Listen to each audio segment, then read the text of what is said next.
2024 का है, 2019 नहीं है, पुलवामा नहीं है, राष्ट्रवाद की आंधी नहीं है। देखिए, जो मेरा आकलन है, भारत रत्न सम्मान जिस तरीके से दिए जा रहे हैं उसका केवल एकमात्र कारण है कि रोज एक ऐसा इवेंट बने जो चर्चा में रहे।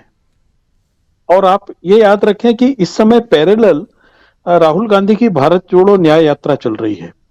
और आप शायद सभी लोग स्वीकार करेंगे कि पिछली बार यूट्यूब सोशल मीडिया के थ्रू उसको जितना कवरेज मिल रहा था, इस बार वो भी नहीं है। अखबारों में तो बहुत कम होता ही है। असल इनका एक कारण होता है कि जब एक पेस चलता है, जब राहुल गांधी या कांग्रेस एग्रेसिवली सामने होते हैं, तो ये दो काम करते हैं। एक तो कुछ ऐसी घटनाएं करते हैं जिससे कि वो गौण दिखे और ये घटना प्रमुख दिखे। दूसरा एक काम करते हैं कि कभी केजरीवाल या कभी किसी ऐसे व्यक्ति के खिलाफ कार्रवाई करने लगेंगे जिससे यह लगने लगे कि वास्तव में प्रमुख विपक्षी दल तो ये है, राहुल गांधी या कांग्रेस नहीं है। देखिए, प्रशांत भाई ने भी जैसा बोला कि भारत रत्न से वोट यदि मिलते तो सीएनआर राव बंगलोर में कांग्रेस को जिता देते, सचिन तेंदुलकर के कारण मुंबई में एक सीट तो मिल जाती जी। ठीक है ना। लाल कृष्ण आडवाणी के नाम पर सिंधी भी वोट नहीं देंगे। ये नरेंद्र मोदी के पास में चुनाव का केवल एकमात्र शस्त्र है, वो है सांप्रदायिकता और नफरत।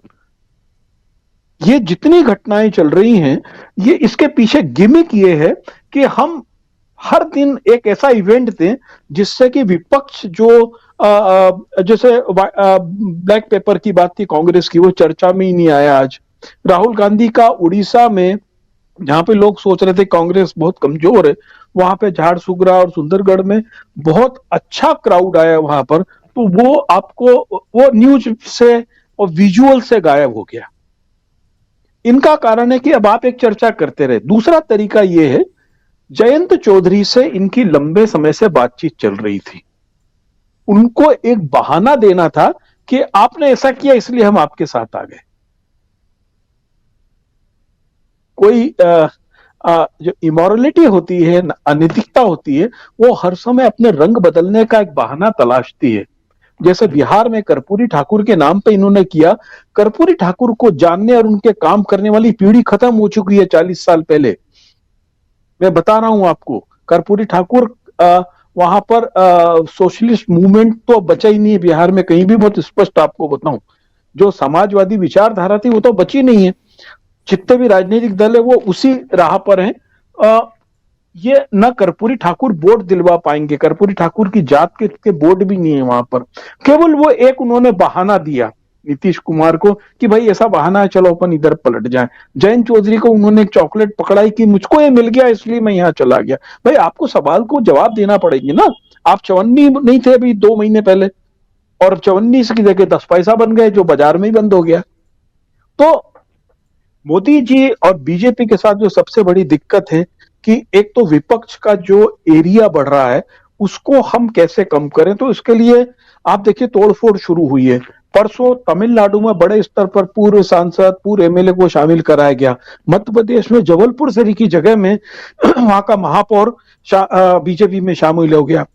मुरैना की महापौर जो थी वो राकेश मवई के साथ की थी। पहले राकेश मवई पूर्व विधायक गए, उसके बाद में वहां की महापौर बीजेपी में शामिल हुई। एक चेन चल रही है। अभी दिल्ली में भी हुआ, उत्तर प्रदेश में भी हुआ। ये इनका पूरा प्लान चल रहा है इस समय कि बड़े स्तर पर दल बदल करवाया जाए जिससे लगे कि हम बहुत ताकतवर हैं। जबकि भारतीय जनता पार्टी के परिप्रेक्ष्य से सोचें तो वहां एक समस्या ये जा रही है कि यदि बागपत से बीजेपी को आप आरएलडी चुनाव लड़ेगी तो सतपाल सिंह कहां जाएंगे, या दूसरे बीजेपी के नेता जो पिछले 40 साल से वहां पे मेहनत कर रहे हैं वो तो 5 साल के लिए खत्म हो गए ना। तो भारतीय जनता पार्टी के जो आप स्थानीय स्तर के नेताओं से बात करेंगे तो कहेंगे कि ये जनरल कंपार्टमेंट का ऐसा डिब्बा हो चुका है जिसके अंदर सवारी अंदर घुसने की संभावना नहीं है, और जो आता है उसको धकियाने वाले लोग बहुत ज्यादा होते हैं। तो इन सब चीजों से चुनाव का असर भले ना बिल्कुल नहीं पड़ने वाला है। आप याद रखिए, कल जो हल्द्वानी में घटना हुई वो प्री प्लान्ड थी। आप बताइए क्या कभी कोई 4 बजे अंधेरा होने के समय में कथित रूप से जो अतिक्रमण है उसको तोड़ने जाएगा? दिल्ली में 700 साल पुरानी एक मॉन्यूमेंट को ढहाया गया, जिसको कह दिया क्या वन क्षेत्र में, तो अब यदि ये जिरह की जाए, हालांकि आज एक हाईकोर्ट जज की टिप्पणी उसे बहुत घटिया किस्म की है, सॉरी, शायद जज साहब को बुरा लगे, लेकिन उन्होंने बोला कि इस देश में बहुत पीर मजार मंदिर हो गए, हमको जंगल चाहिए। तो उनसे यह पूछना था कि भाई 700 साल पहले वहां जंगल था या मजार थी, ये भी तो पूछना पड़ेगा ना हमको। तो ये जो इनकी प्लानिंग चल रही है, हर जगह बुलडोजर का इस्तेमाल करना, कुछ धार्मिक स्थलों को गिराना, है यहाँ नहीं हुआ है, गुजरात में भी हुआ है, अभी महाराष्ट्र में भी हुआ है, मध्य प्रदेश में भी हो रहा है। ये इस प्रकार से क्या है कि 3 तलाक के मसले पे और कई ऐसे मसलों पे मुसलमानों ने कोई रिएक्ट नहीं किया। ये चाहते हैं कि एक प्रकार से कुछ ऐसी घटनाएं हो है जिससे मुस्लिम लोग सड़क पे आए, एक वायलेंस का सीन बने और ये बताया जाए ये लोग ऐसे हैं, और उससे पोलराइजेशन, ये भारत रत्न देना और ये सब तो एक इनका निहायत उस किस्म का चीज है कि डेली सोप ओपेरा है, ये रोज के जो ओपेरास करना है वो है। जी। बिल्कुल बिल्कुल बिल्कुल सही कह रहे हैं आप, ये डेली शो ओपेरा है। और अटल जी की जब संयुक्त वाली सरकार चलती थी, जिसके अंदर बहुत सारे दल शामिल थे, जब एनडीए बना था, तो उसमें कहते थे अटल बिहारी वाजपेयी अपने साथ में 3 मानव बम लेके चलते हैं, समता, ममता और जयललिता। तो समता वही नीतीश कुमार जी है, ममता अभी हैं, जयललिता बेचारी गुजर गई, उनकी जगह केजरीवाल को आप मान सकते हो। मुझको नहीं लगता कि राहुल गांधी या कांग्रेस के में खड़गे जी को कोई भरोसा है इन लोगों के ऊपर। और मेरा व्यक्तिगत सोच है कि कांग्रेस को के गठबंधन में जितने कम दल होंगे वो बेहतर होगा, क्योंकि अभी तक हुआ यह है कि जब बहुत सारे दलों के गठबंधन चुनाव लड़ते हैं, तो जो छोटे दल हैं उनके स्थानीय नेता हर समय उस दल का सपोर्ट नहीं करते हैं या उसको सैबोटेज करते हैं जिस जिस जिसकी उनकी जगह जिसको टिकट मिला है। हर आदमी जब अपने फील्ड में काम करता है तो आकांक्षी होता है, जैसे मैंने बताया कि बागपत में से सतपाल सिंह को हटाकर आप उसी व्यक्ति को चुनाव लड़ाएंगे जिससे सतपाल जीते थे, तो उसका बाकी बीजेपी के कैडर पे क्या असर होगा, ये हर जगह होगा। इसलिए और ये बात तय है कि कांग्रेस को अधिक सीटों पर चुनाव लड़ना चाहिए, क्योंकि ममता, केजरीवाल और ये इवन जो गिरोह है वो ये चाहता है कि कांग्रेस साइमल्टेनियसली कमजोर हो इन द सेंस, जितनी कम सीटों पर लड़ेंगे उतनी कम जीतेंगे, उतना कम वो कमजोर होंगी, तो इनकी बार्गेनिंग पावर बढ़ेगी। इस बार्गेनिंग पावर को कम करने के लिए यह बेहतर है कि जिन लोगों को अभी छटके जाना है चले जाएं। और अजीत सिंह के समय से ये आरएलडी का जो नजरिया है बहुत अनप्रेडिक्टेबल रहा है। और याद करना होगा नरसिम्हा राव की सरकार के समय पैसा लेके वोट देने वाले मामलों में कौन कौन लोग थे, कौन कौन दोषी हुए थे और क्या था। तो अभी भारत रत्न देने के जो दोनों पक्ष हैं, चौधरी चरण सिंह की संतान और नरसिम्हा राव, वो सब एक बहुत बड़े कलंक के भागीदार भी रहे। और जितना मैं किसान आंदोलन को देखा हूं, मेरा घर के आसपास वेस्टर्न यूपी का इलाका है, जब से ये बात चली है कि ये भारतीय जनता पार्टी के साथ जाने वाले हैं, जाट वर्ग का एक वर्ग जिसके परिवार के लोगों ने लाठियां खाई या किसान आंदोलन में उन लोगों ने एक्टिवली पार्टिसिपेट किया, वो लोग ठगा हुआ महसूस कर रहे हैं। ये बात है कि मुजफ्फरनगर दंगे के बाद में 2013 के बाद में जाट समुदाय में एक बड़ा वर्ग सांप्रदायिक रूप से तैयार हुआ। हो सकता है उसमें से एक वर्ग उनके साथ हो, अदरवाइज एक सामुदायिक रूप से देखें, यदि कम्युनिटी के रूप में देखें तो असर नहीं पड़ेगा। देखिए, उत्तर प्रदेश सबसे बड़ा चैलेंज है इंडिया गठबंधन के लिए। शुक्ला सर जैसा कह रहे थे कि हर राज्यों में अब भारतीय जनता पार्टी अपनी मैक्सिमम यील्ड को अधिकतम चरम पर पहुंच चुकी थी, अब उसे नीचे ही आना है। उत्तर प्रदेश में चूंकि एक कहने में कोई शक नहीं कि एक अभी भी सांप्रदायिकता एक प्रमुख मुद्दा है यहाँ पर, और एक इतना बड़ा राज्य होने के कारण यहाँ पे डाइवर्सिटी में प्रॉब्लम्स हैं।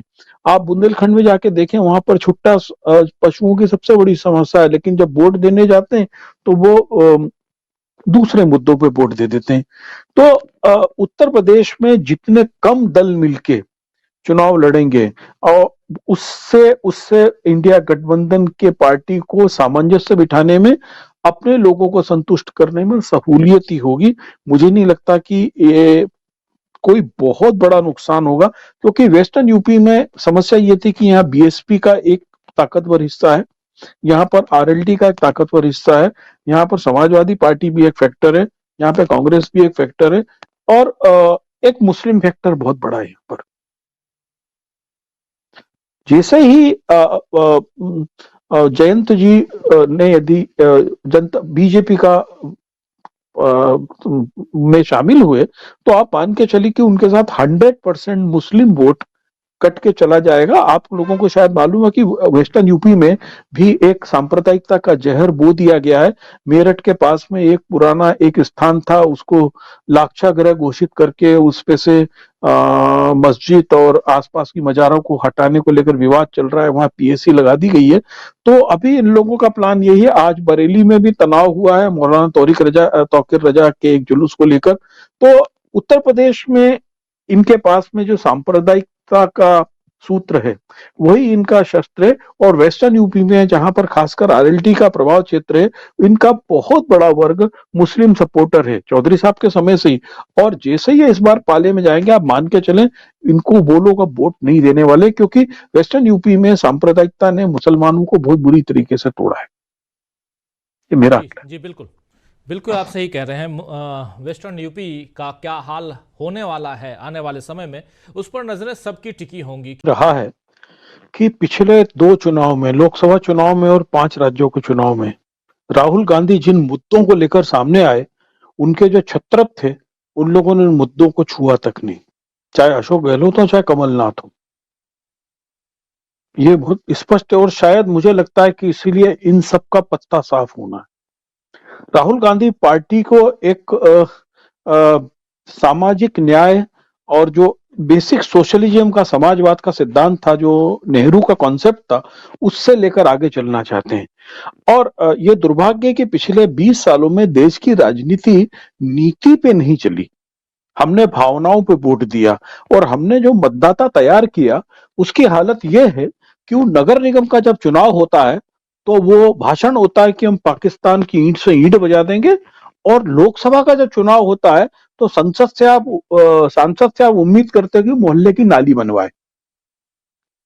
ये जो मुद्दों की बात है, राहुल गांधी का जो मास कैंपेन है, उसका जो सबसे बड़ा असर मैं महसूस कर रहा हूं, खासतौर में नॉर्थ ईस्ट की स्टेट्स को मैंने महसूस किया कि वहां पर लोगों को समझ में एक चीज आ रही है कि चुनाव के मुद्दे क्या होना चाहिए।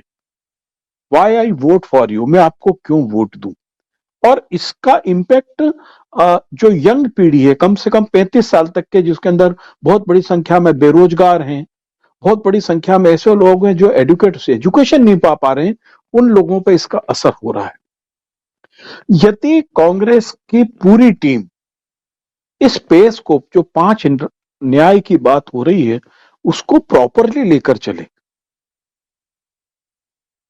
तो मुझे नहीं लगता है कि एक जो नया मतदाता है, जो लोकतंत्र से हताश है, वो इनसे प्रभावित नहीं होगा। दुर्भाग्य यह है कि हम लोगों को नोएडा और गाजियाबाद के वो गगनचुंबी इमारतें दिखती है, मल्टी स्टोरी, जिसके अंदर 22 तारीख को नारंगी झंडे लटक गए थे, वो 26 जनवरी को इस बार वहां झंडा बंधन भी नहीं हुआ। ये जो मध्य वर्ग है, जो तेजी से उभरता मध्य वर्ग है, जो आत्ममुग्ध है, जिसको अपने परिवेश से मतलब नहीं है, ये वो लोग हैं जो अपनी गली में एक लावारिस कुत्ते को खाना खाने के लिए झगड़ा करने को तैयार हैं। ये लोग देश के बारे में नहीं सोच रहे। और जो लोग पिट चुके इन द सेंस, जो लोग बेरोजगार हो गए हैं, जिनकी नौकरियां चली गई हैं, जिनको जीएसटी के कारण जिनकी सैलरीज कम हो गई है, उनको अब ये धीरे धीरे समझ में आ रहा है कि जब तक 5 न्याय की जो बात है, सामाजिक न्याय, आर्थिक न्याय, महिलाओं के लिए न्याय, ये सब पे एक साथ काम नहीं होगा, क्योंकि जो विकास है ये एकीकृत एक यूनिफाइड एकीकृत है। यानी हम लोग इस समय जिस अर्थव्यवस्था की बात कर रहे हैं वो अर्थव्यवस्था औसत की है कि राजीव जी की आय 100 रुपए है और पंकज चतुर्वेदी की 1 लाख रुपए, उसका एवरेज निकाल के बोल दिया देश इतना समृद्ध है। राहुल गांधी की जो न्याय की बात आ रही है उसके अंदर सबसे बड़ा बात ये हो रही है कि उद्योग बढ़े लेकिन असमानता की खाई कम से कम हो। और ये विशेष रूप से गरीब लोगों को जो समझ में आ रहा है, मैं आपको मध्य प्रदेश में बताऊं अभी जो घोटाले सामने निकल के आ रहे हैं कि वहां पे घर बांटने का बड़ा हल्ला हुआ, अब सामने आ रहा है कि एक घर में 3 लोगों को दे दिया गया, पति को भी दे दिया पत्नी को भी दे दिया गया। ऐसे हजारों घोटाले वहां सामने आ रहे हैं और वो घोटाले इसलिए सामने आ रहे हैं क्योंकि मध्य प्रदेश को मामा खाली करके चला गया। उन्होंने तेरी 5,000 सैलरी तुझको 15 दे देता हूं, तेरी 25 है तेरा 75 कर देता हूं, तेरी लाडली बहना को इतना देता हूं, लेकिन पैसा नहीं है। जो राहुल जी कह रहे थे कि पैसा ही नहीं है हमारी अर्थव्यवस्था को लेके। तो ये जो जो अंत होगा इसका, उसका जो सवाल है वो ये है कि मेरी देश की आय इतनी है और समान कैसे बटे, पांचों वर्गों के साथ में न्याय हो। लेकिन मुझे बहुत डर रहता है कांग्रेसी कार्यकर्ताओं की ओर से कि वो मैसेज को प्रॉपर नीचे तक नहीं ले जा पा रहे हैं। कांग्रेस बहुत नेताओं की पार्टी बन गई है, कार्यकर्ताओं की पार्टी नहीं बन पा रही है।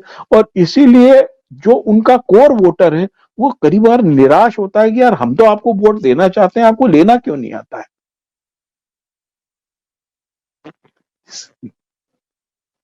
आपकी आखिर वोट देने के लिए अगर